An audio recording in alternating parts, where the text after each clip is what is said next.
پھر قدوری، پھر کنز، پھر ہدایہ، پھر شرح وقایہ، پھر حسامی، نور الانوار، اتنی کتابیں فقہ کی۔ فقہ تو ایک قانون ہے، وضو کے 4 فرض ہیں، کوئی یہاں حرکت ہوئی ہے؟ ان فی الجنت حورا، جنت میں ایک حور ہے، اذا ضحکت سطع نور من صغرہا، وہ مسکرائی اور اس کے ہونٹوں سے نور نکلا، پوری جنت پہ چھا گیا۔ تو جنتیوں نے کہا واہن لہذا النور، ارے بھائی یہ نور کیسا ہے؟ تو فرشتوں نے کہا ایک حور ہے جو خامند کے سامنے مسکرائی ہے، اس کے دانتوں کا نور ہے جس نے جنت کو روشن کر دیا۔ اب مزہ آیا؟ ہاں؟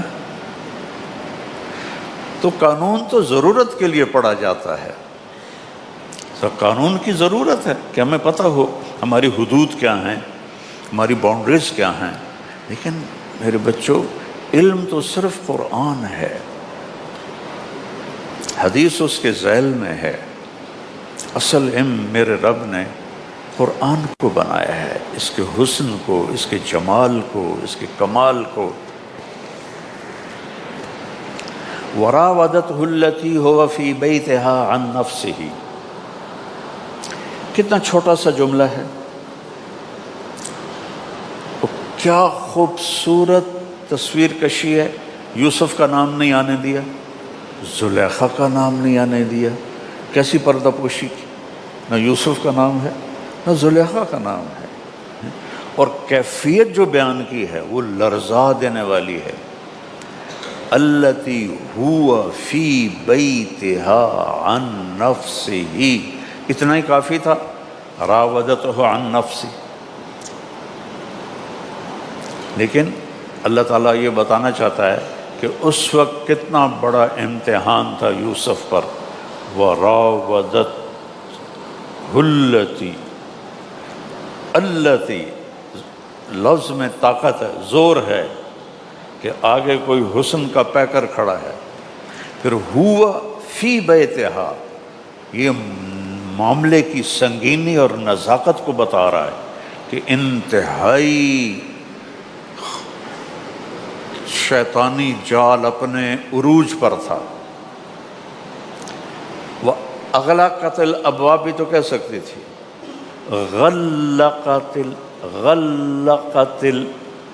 غلق میں کنڈی لگنے کی آواز آ رہی ہے، تالا لگنے کی آواز آ رہی ہے، چابی پھرنے کی آواز آ رہی ہے۔ غلق، اس کو محاکات کہتے ہیں۔ وغلقت تفور تکاد تمیز، تمیز، تمیز میں جہنم کے پھٹنے کا اللہ تعالیٰ نقشہ سمجھا رہا ہے۔ اب تم بلاغت کو جانو تو تمہیں اس کا مزہ بھی آئے۔ میں تو بینی بجا رہے ہیں، میں نے پتہ ہے، لیکن کچھ تو مزہ آئے گا تمہیں اس قرآن سے انشاءاللہ، کہ اللہ بولتا کیسے ہے، اللہ کہتا کیا ہے۔ تفور تکاد تمیز، تمیز من الغیظ، تمیز شد، اس کی خوفناکی اور اس کے غصے اور اس کے غضب کو کی طرف اشارہ کرتی ہے۔ تمیز، ایسے ہی غلقت، اغلقت نہیں، غلقت، غل کنڈی لگ رہی ہے، غلقت تالا لگ رہا ہے، چابی لگ رہی ہے۔ وقالت حیت لک، کیا عشق ہے اس میں اور کیا حسن کی پکار ہے اس میں۔ میں ہاتھ جوڑ کے کہتا ہوں، میں ایک قدیم ذمہ دار گھرانے کا فرد ہوں، اور ہمارے جو بڑے تھے نا، ڈیروں میں طوائفیں آتی تھیں، ناچتی تھیں، تو اللہ ایسے، اللہ مجھے معاف فرمائے گی، ایسے ماحول میں بات تو نہیں کرنی چاہیے، لیکن حیت لک کو جو میں سمجھ سکتا ہوں آپ نہیں سمجھ سکتے، کتاب سے نہیں سمجھ سکتے۔ وہ جو طوائفیں اس وقت اشارے کرتے تھیں، سارے زمیندار بیٹھے ہوتے تھے، تو ان کے جو اشاروں میں ایک طاقت تھی، ہی تلک نہیں، ہی تلک، آ جاؤ نا، آ جاؤ نا۔ کتنی تصویر نظر آ رہی، اس کو محاکات کہتے ہیں۔ پوری تصویر قرآن کھینچتا ہے، اور اتنی طاقت سے یوسف کی تصویر آتی ہے۔ اعوذ باللہ نہیں کہا، اعوذ باللہ نہیں کہا، معاذ اللہ، سبحان اللہ۔ شیطان اور رحمان کے دو سفیر آپس میں آمنے سامنے کھڑے، شیطان کی سفیر زلیخا ہے، رحمان کے سفیر یوسف علیہ السلام ہے۔ معاذ اللہ، اعوذ باللہ نہیں، اعوذ باللہ میں طاقت کم ہے، معاذ اللہ میں طاقت زیادہ ہے۔ پھر آگے ایک ضرب لگا، انہو ربی، سبحان اللہ۔ یہ جیسے وہ نہیں کہتے 100 سوناٹی اور 1 لوہار کی، ہوتا ہے نا، یہ 1 لوہار کی تھی، انہو ربی۔ الفاظ میں جو زور ہے، بہت سی عربی میں نے بدوؤں سے سیکھی، چونکہ کئی سال عربوں میں میری تشکیل رہی۔ راس الخیمہ میں ہماری جماعت تھی مولانا سید خان صاحب کے ساتھ 1996 میں، تو میں ایک تفسیر پڑھ رہا تھا، پڑھی تھی مرکز میں، تو اس میں انہوں نے اپنی رائے لکھی تھی کہ قرآن میں جہاں بھی فاحشہ کا لفظ آتا ہے وہ زنا کے معنی میں آتا ہے۔ تو مجھے خیال آیا کہ اور معنی بھی ہوتے ہیں، تو یہ صرف زنا کیوں، ایسی خیال آیا۔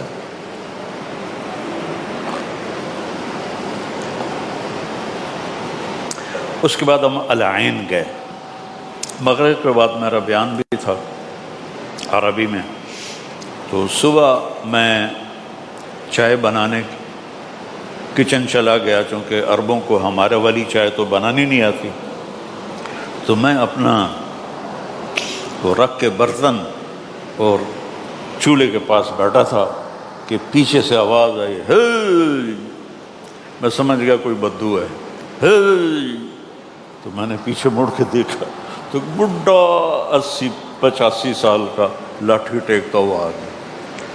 اس نے سمجھا کہ میں خدمت میں کی جماعت ہوں، مجھے کہتا ہے ازنا لی القہوہ، قہوہ بناؤ میرے لیے۔ میں تفضل تعال اقعد۔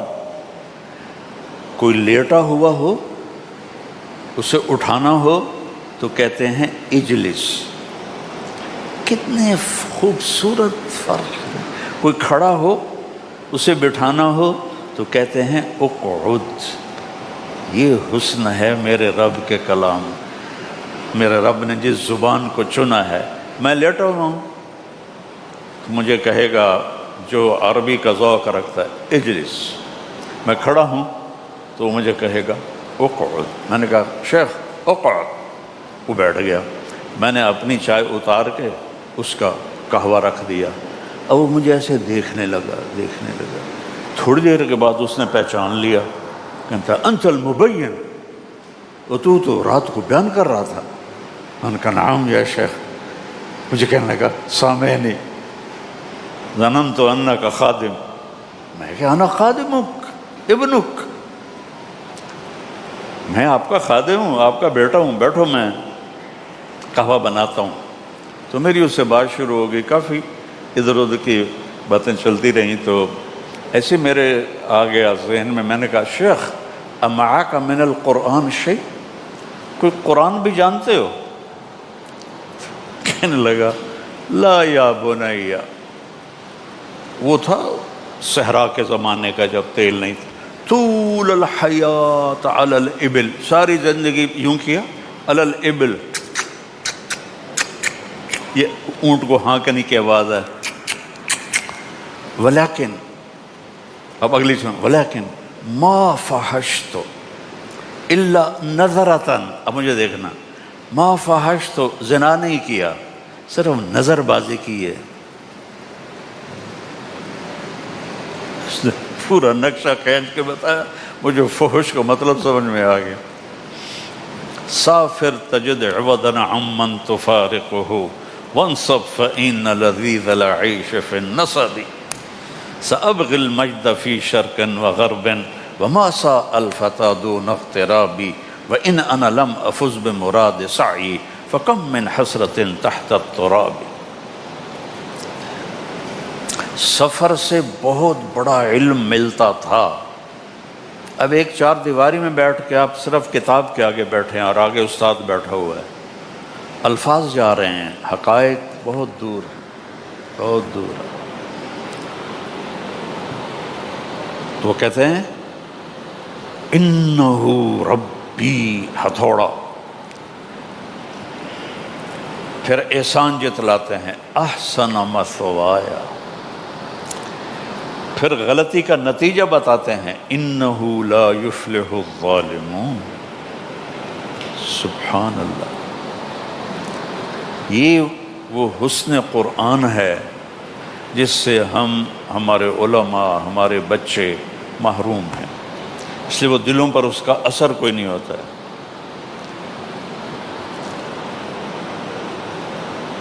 یا اسفا علی یوسف، کیا لفظ ہے یہ، یا اسفا علی یوسف. اندر کے غم کو اس طرح باہر لا کے ذکر کیا ہے کہ لگتا ہے غم بھی کوئی شخص ہے اور یہ کھڑا ہوا ہے. رب ذوالجلال کی قسم، میں مبالغہ نہیں کر رہا. یا اسفا علی یوسف. اور یہ لفظ مجھے پہلی دفعہ سمجھ میں آیا اپنے بیٹے کے مرنے پر، جب میں نے، میرا جوان بیٹا جب میرے جھولی میں میت پڑا ہوا تھا، 36 سال کی عمر، سب سے خوبصورت، 3 بیٹے میرے، سب سے عقل مند، سب سے عقل مند، حد درجے کی فہم رب نے دی تھی. تو پھر مجھے یا اسفا نظر آیا، وہ کھڑا ہوا ہے. یا اسفا علی یوسف وابیضت عیناہ من الحزن فہو کظیم. کظیم پتہ ہے کسے کہتے ہیں؟ پانی کا مشکیزہ ہوتا ہے نا، اس کو پوری طرح بھر دو، بھر کے اس کے اوپر رسی سے باندھ دو تو اس کی، یوں سمجھو اس کا پیٹ پھول کے تن جاتا ہے، تو وہ بڑی مشکل میں ہوتا ہے. فہو کظیم. چونکہ جیسے ہمارے پیٹ میں ہوا بھر جائے تو کتنا برا حال ہوتا ہے، ہم کبھی ادھر پلٹا لیتے ہیں، کبھی ادھر پلٹا لیتے ہیں.